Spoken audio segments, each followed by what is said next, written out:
it's time for our interactive segment, our phone-in segment, where we get to have your input on the show this morning. So get your phones close by, as we'll be talking about, Ponzi scheme that has left many Nigerians heartbroken and financially drained.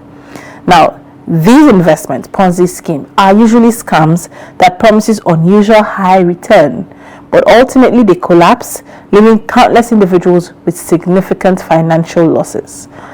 Now, we had the era of MMM, the Mavrodi Mondial Money Box scheme, which swept through Nigeria in 2010 down to, I think, 2011, 2013, promising astronomical returns.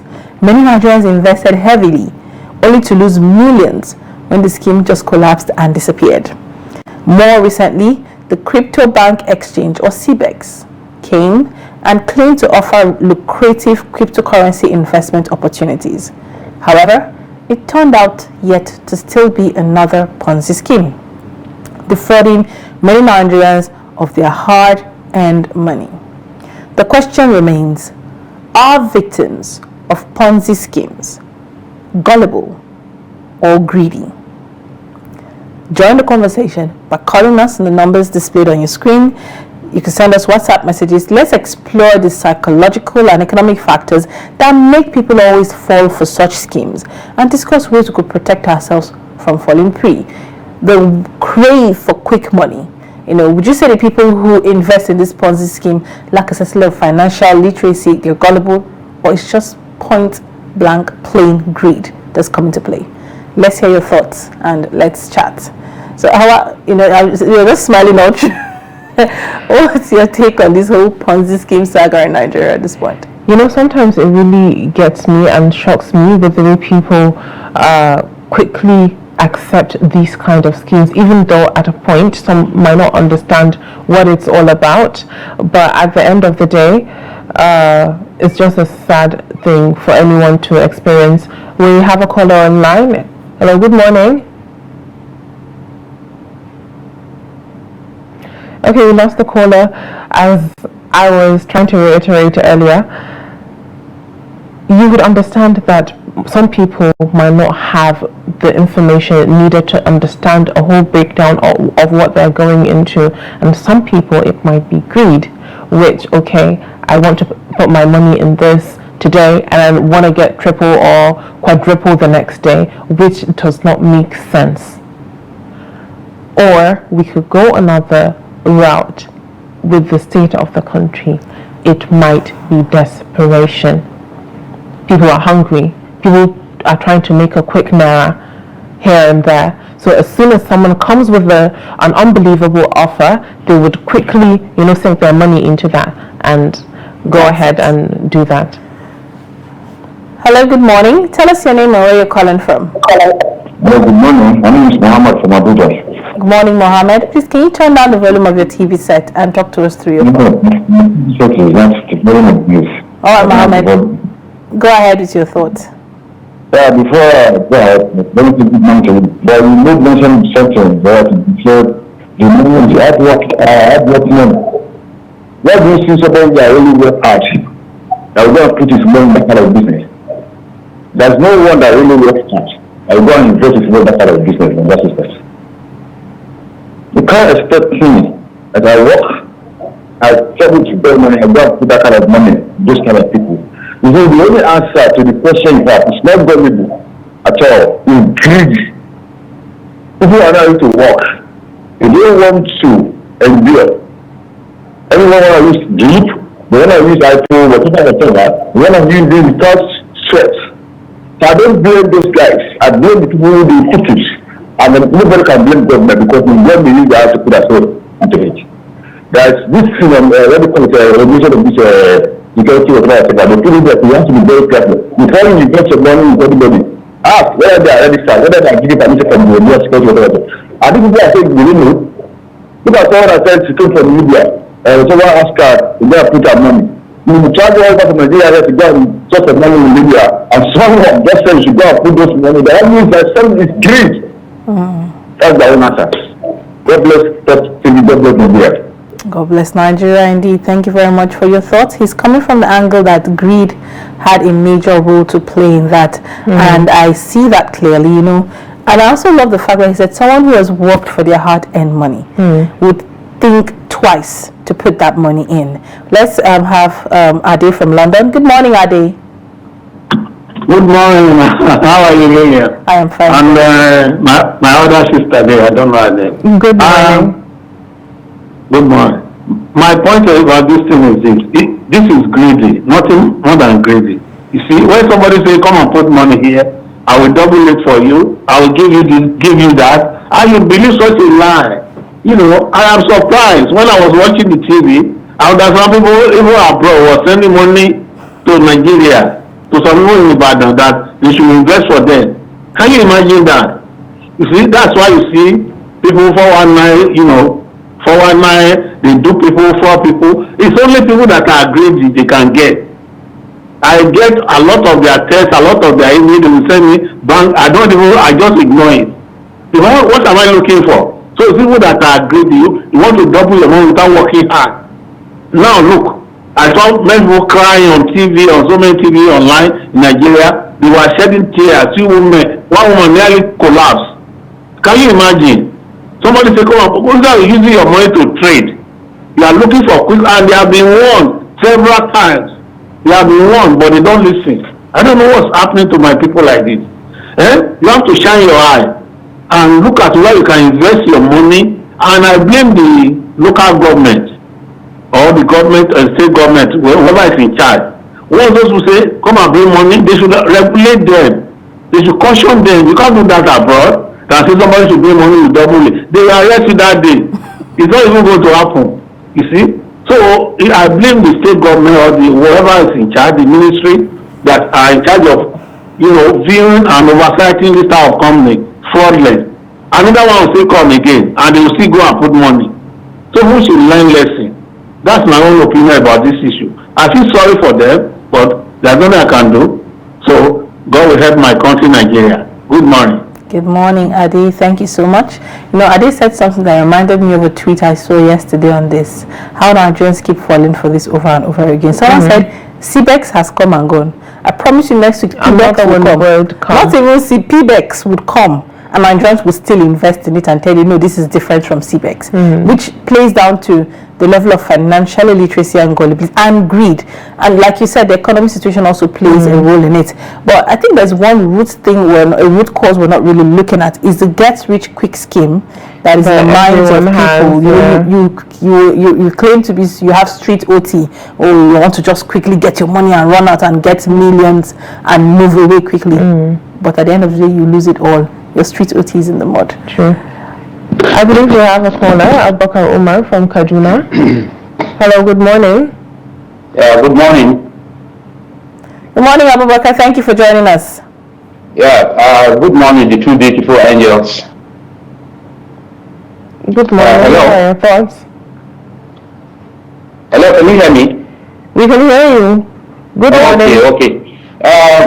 Honestly, this Ponzi things has been going on for so many years in this country. And I think from the time we discovered these Ponzi things, the time is enough for most Nigerians to know that this is not the right thing to do. Like that lady who returned from Libya, I pity her seriously, but the problem is only God knows, and only she knew what she has gone through to go to Libya, and then very lucky to come back the way she came back and with some money. She would have thought twice when that friend of ours, tried to push her. Because I believe when she was going, nobody pushed her. She wanted to go to Libya and make money, and she is lucky to be back home. She would have, thought twice. Now, the next thing I want to say is, the government should really come in, because this thing is not being done behind closed doors. These people are bold enough to go and hire beautiful places, to hire some people that will help them to do that dirty job. So the government should be able to notice what is going on. In fact, this should be the central bank priority. We are in hard times now. All over the world, the time is hard. But I'm talking particularly about Nigeria. We are in a serious problem in Nigeria. Different problems, happening at the same time. begging the government to look into these Ponzi things. Because my example is the one that I know some years back. That was, I think, around 80 or early 90s, when something of this nature happened in Kaduna. One of the private TV stations gave those people chance to come to the TV and advertise themselves. In fact, it was a weekly program. People were going there, being registered, and then at the end, what happened? A lot of people lost their savings, their hard-earned savings. So some of them are not able to come back to go back to their normal life. So please, using this medium, I'd like to beg the government, especially the central bank, to put eye on those things, because it is not being done behind closed doors. Thank you so much. My name is Abubakar Umar from Kaduna. Thank you so much, Abubakar Umar there. He has also spoken on regulation, which is something we're going to touch on. Yeah. The fact that they had a fiscal office. Exactly. They had, an investigation that was done, and the person spoke extensively on how they even had agents who had WhatsApp group chats, had their pictures and their faces, recruiting people to join. There's one thing I've learned. The moment I hear bring one, take two, I've blocked you. I've taken you out. I don't want to see you near me. I don't want to hear anything about what it is you have to say. But we still have people falling victim. Okay, we have a caller, Muhammad from Zaria. Hello, good morning. Yeah, good morning. My name is Muhammad from Zaria, yes. Yes, hello, good morning. Can we have your thoughts on this issue? Yeah, my thought is just very simple, very short and simple. See, when somebody hire a big place, all these fraudsters, they don't go to a remote place. They may be even if they're in a state, you find out their posters are well placed in a good area where learned people are. People will think these people are genuine. They don't need to even investigate. They can go in and invest. The whole problem lies on the regulators. Who are those in government who are regulating this type of things? For example, go to the media. I can't just put 90.10 FM poster and start broadcasting without NBC knowing. NBC will just pick me up if I don't have the necessary documents. So why are these people coming to those areas and come and put all these things and fraud people? The regulating agency should wake up. They are not doing anything. If you look at it very well, I'm not blaming the Nigerians. Nigeria, we have a good population, so people should invest. If you go to other countries, when you see somebody putting a poster doing this type of things, the regulating agencies knows well about it. And even if you enter there, they just give you. Here in Nigeria, if you go to these places, they don't have any documents. They can even give you their profile. You will be surprised and you will be convinced and invest. So I'm not blaming Nigerians, to be honest. I'm blaming the regulatory agencies, whoever they are. Let them wake up. Thank you very much. Thank you very much. That was very insightful. And to be honest, that is a very, very great point, because if those regulatory bodies do not do their bit and make sure that all those people that pop up, all those companies that pop up are being checked and make sure that they are legitimate, and make sure that the people are aware of the dangers that are out there. But then there's one thing that I always think about. Earlier it was mentioned that this has been going on for a very, very long time, but at the end of the day there is something called word of mouth, where you would hear someone talk about something, another person would talk about it, and then it will trickle down to the grapevine.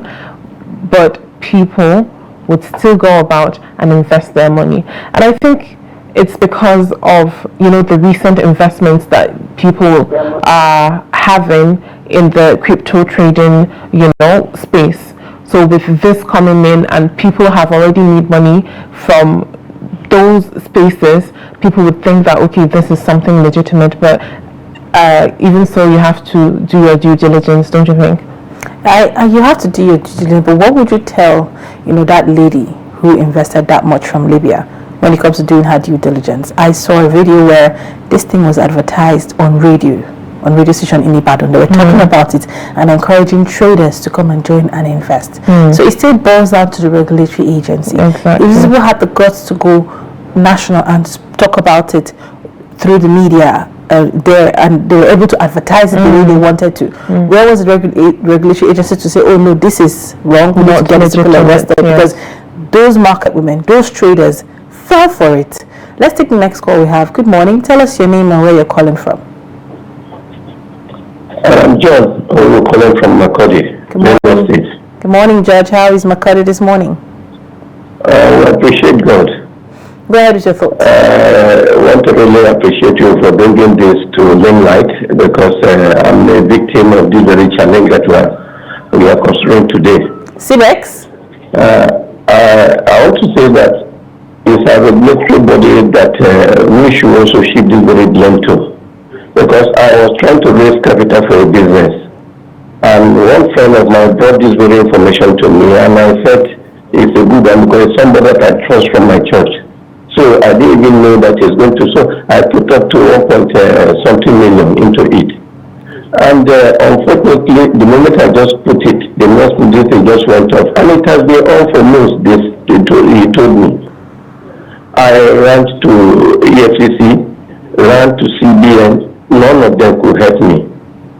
So it's really a problem. I wish the regulatory body will sit up. At least these things, they are not happening in vacuum. You have the address. What stopped you from also proving them? And even if you go to, when I went to EMC, they said we are the code and data is not available to them, that they will see what they can do, and that ends it. They gave me a CBN address that I should write the complaint to CBN. I wrote the complaint. They said I should go to the bank. I did all that I need to be done. Up till now, I have not seen any result from that. So I just see our system, we are really in great confusion, and God will just help us, because we don't need to trust, we don't trust the system, the regulatory body, they don't even know what to do.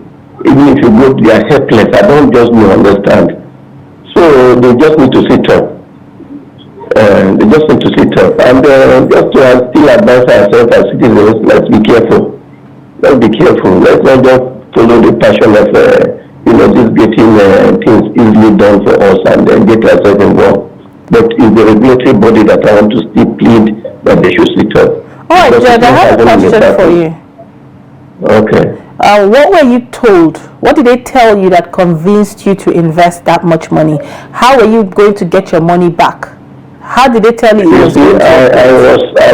landlady ejected me, and I was developing a plot of land. And I needed quick money to be able to make that very up and then pack to that my residence. So I just, within that very period, I made a calculation that if I put, I'll be able to have at least double that money in a month. And at least 2-3 months, I'll be able to get the disbursement of 9,000, some 500. And those were my calculations. Instead of looking for another place to go and rent. And I fell victim. I was cut off. So did they ask you to pay money to somebody or into a particular account? And your friend that introduced you, did he get his money back? Into a microfinance account. A microfinance account that I paid the money to. All this money, the account number, I made it available to the EFCC and the Central Bank, but nothing was done. Was there an app? Equally helpless. Was there an app for you to track the money and see where the money was and how it was going? Yes, there's an app. And your friend that introduced you to it, did he get his money back? Or he also lost his? So we are all victims. He was also helpless. When I went for that to ask where is the office, they say it's online. But somebody introduced him, and that time also brought me in. He's also helpless. I was the time being helping him to, go to this level, somewhere else where we are going together because they didn't know what to do either. Okay, my question is, did they give you a breakdown of a step-by-step of how you are supposed to make your money back? How to make it back? Is it at the time of maturity or when the disease came first? The time of maturity, did they tell you, oh, this is what in this 1 month we'll do this and add this amount, we'll add this and add that amount? Did they do all of that? Do we still have George on the line?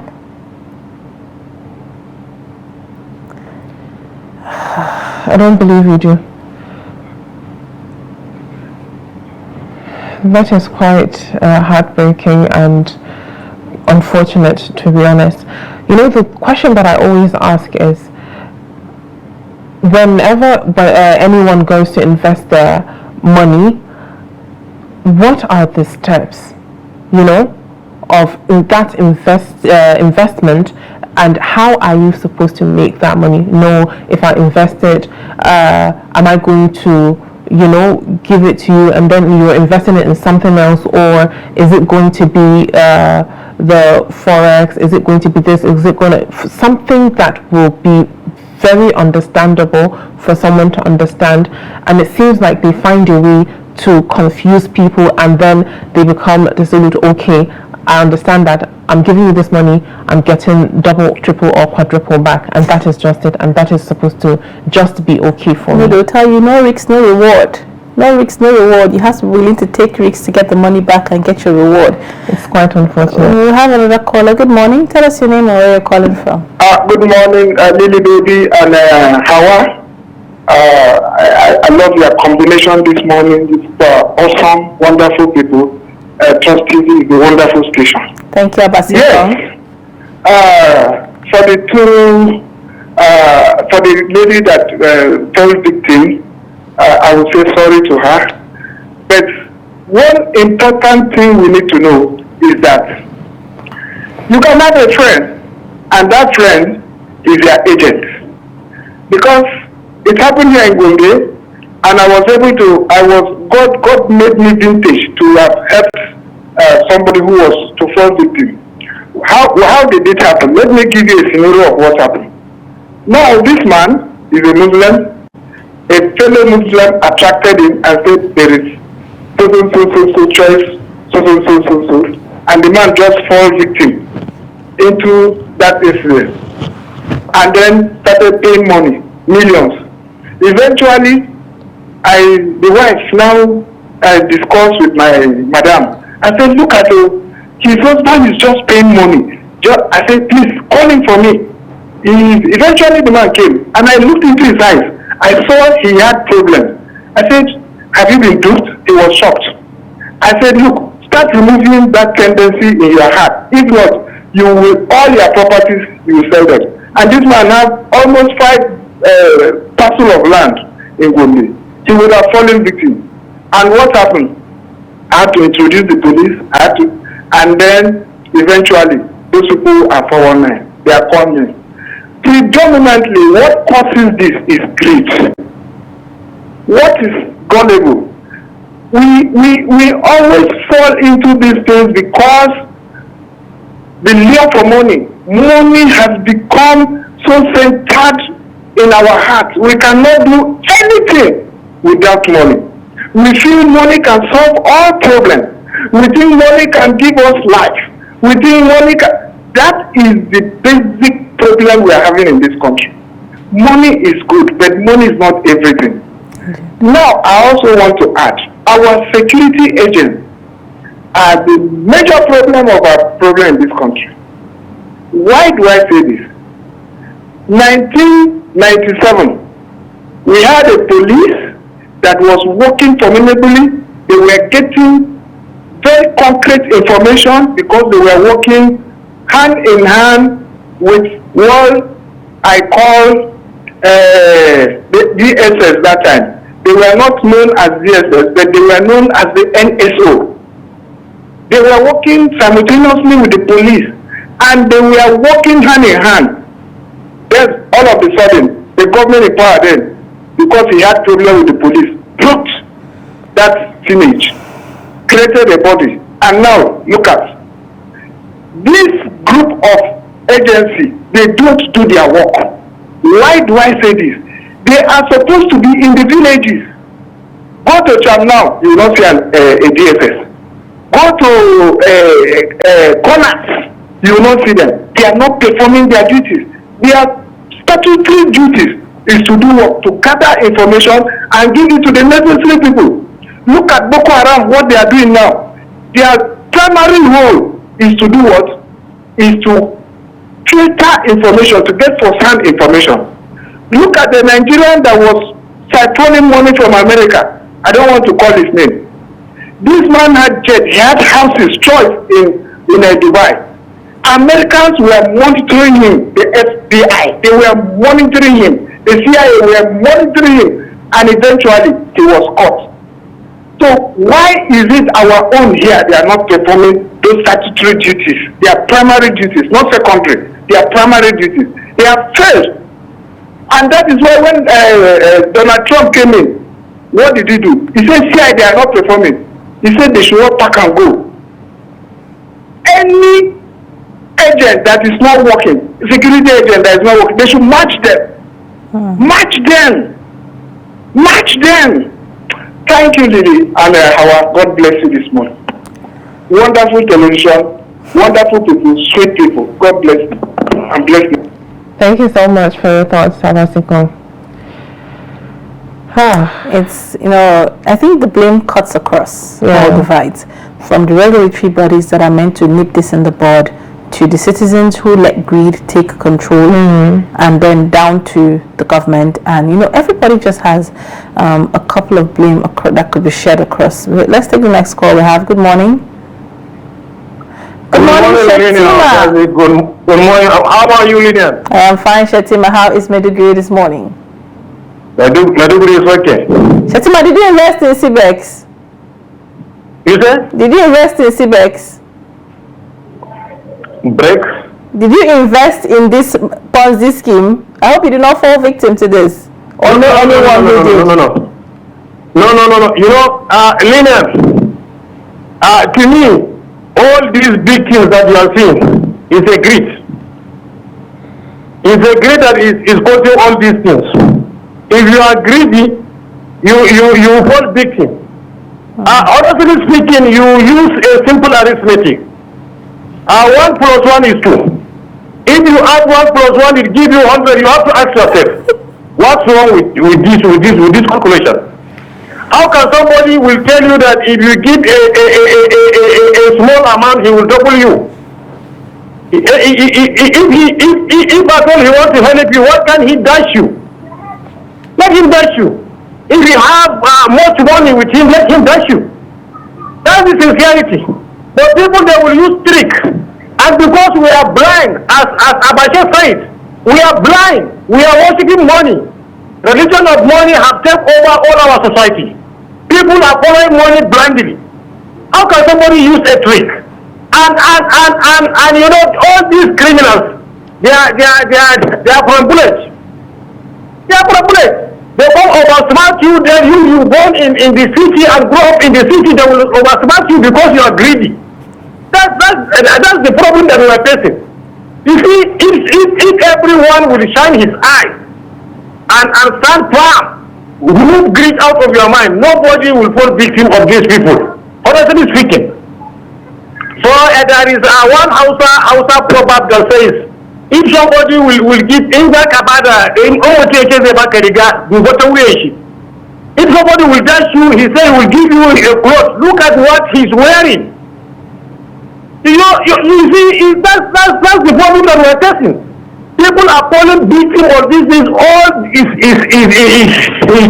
was greed. It was greed. Ogazi. It was greed. Let people shine their eyes. Let's be wise. So how can somebody say, I will double the small amount that you give, and you just agree with him? It is very unfortunate. Our people have to be wise. That's my take. Thank you so much. Thank you so much, Shetima. Shetima really hampered on the fact that greed played a role. But when we talk about greed, I now remember the likes of George. Called him, and like you mentioned, economic situation put him in that, desperation put him in that. Your rent is expired, you've not gotten your house to the level you want it to be, your landlord is threatening to kick you out, you wouldn't want to spend money paying another rent when the one you have, if you simply put it in this investment, they say would give you double of it in a month, you would complete your house and not have to pay rent and move into your own house. That is the typical story that most Nigerians have to tell, being in a dire financial situation where you need this money as quick as you can to do something tangible for yourself, and that money goes.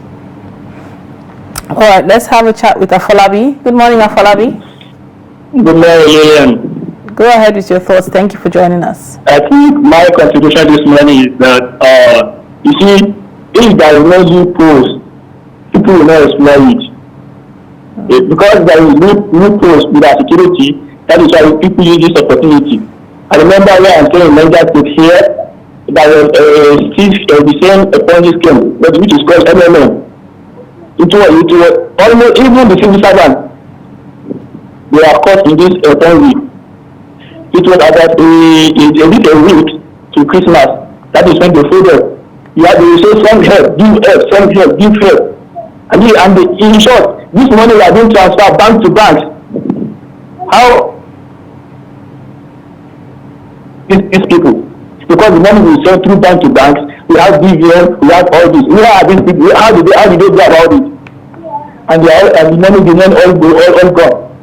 So our security people, all the agents that also take care of this issue, they are not working.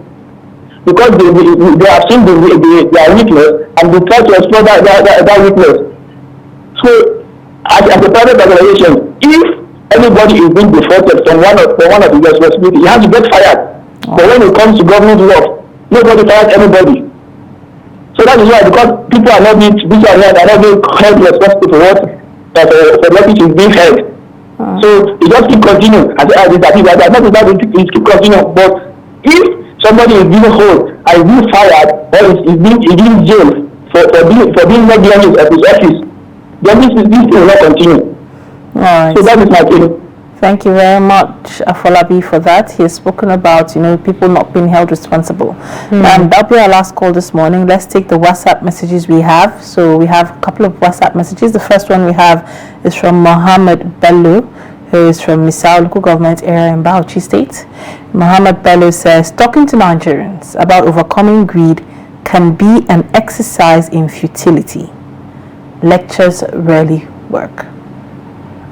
Indeed, talking to Nigerians about greed is something that we've had a lot of people talk about, saying is greed, and is exploitation, but we still find people falling victims to it as well. So we'll take our next message from Okitsu Achika Barnabas from Benue State. He said most of the youth do engage themselves to Ponzi schemes because the government do not bring good things to the youths. He's urging the government to bring meaningful platforms to the youth and let them design websites where they can have access to agricultural loans and business loans, just as they did to student loans. If all these are done, youth will not have time to involve in Ponzi scheme businesses. All right. Let's take the next message now from Olusona Alaleko Beniza. He says the Ponzi scheme epidemic in Nigeria demands urgent attention. Economic hardship and scarce job opportunities have created a fertile ground for get-rich-quick schemes to thrive. However, the root cause lies in the government's failure to regulate effectively. Nigerians' vulnerability to these scams is exacerbated by limited financial literacy and widespread poverty. To combat this menace, the Nigerian government must take proactive measures.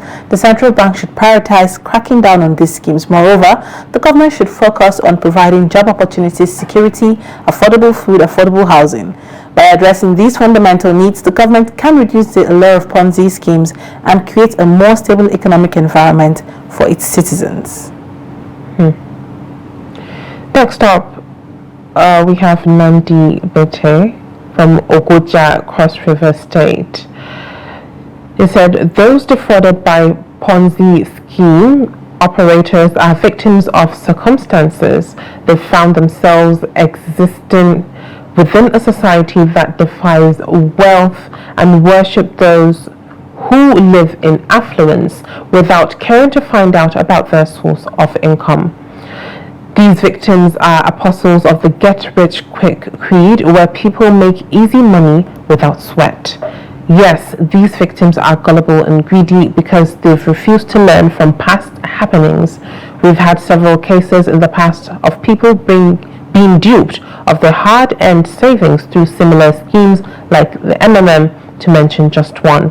It is the responsibility of relevant agencies of government, especially the security people, to be vigilant always and check these fraudsters who frustrate citizens through dubious Ponzi schemes. Let's take the next message quickly from Dr. Livingstone Ekanem. He says it is far from greed. It is more of desperation to escape the traumatizing hardship in the land, coupled with lack of financial investment and intelligence. If it's too good to be true, it's probably not true. If someone tells you he's going to double your investment but doesn't tell you how it is going to be done legitimately, it's a fraud and you are about to be defrauded. My heart goes out to everyone who has lost money in Ponzi schemes. I hope lessons are learned and the government is alive to its responsibility. Meanwhile, we're still mourning 100 plus innocent citizens massacred gruesomely in parts of Plateau State. May their blood never stop crying out for vengeance until the killers pay for their sin. My heartfelt condolences to all. That was Dr. Livingstone Ekanem there. Sending his message.